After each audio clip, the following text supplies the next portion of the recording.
டெல்லியில் நீட் தேர்வுக்கு எதிர்ப்பாக பலவித கட்ட போராட்டங்கள் நடந்துக்கிட்டு இருக்கு. பல அமைப்புகள் சேர்ந்து போராட்டம் நடத்துகிறாங்க. அவங்களெல்லாம் கலைக்கிறதுக்காக ஒன்றிய அரசு தடியடி நடத்துகிறாங்க, தண்ணி பீச்சு அடிக்கிறாங்க, கண்ணீர் புகைகளை வீசி பல விதமாக நடத்துகிறாங்க.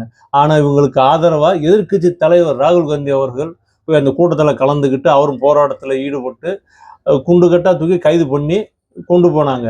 ஆனால் அதுக்கு யாருமே, அதாவது காங்கிரஸ்ல அமைச்சர்கள் இருக்காங்க, அவங்களும் ஒன்றும் பேசலை. நீட் தேர்வுக்கு எதிர்ப்பாதானே அவரோட கட்சி தலைவரே போறாரு, யாருமே எதுவுமே பேசலை.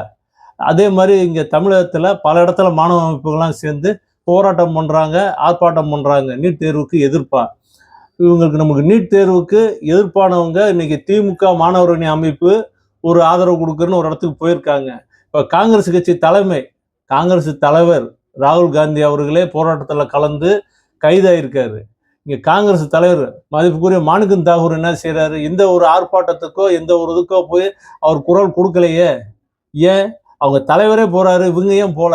தமிழக அமைச்சர்ல 2 காங்கிரஸ் அமைச்சர் இருக்காங்க, அவங்க யாருமே வாய்மூடி மௌனியா இருக்காங்க. என்னன்னே தெரியலையே. ஏன் தலைமை அங்கே போகுது, தமிழ்நாட்டில் மட்டும் காங்கிரஸே இவ்வளோ அமைதியாக மௌனம் காக்குறது ஏன்? அரசியல் எப்படி வேணாலும் இருக்கும்.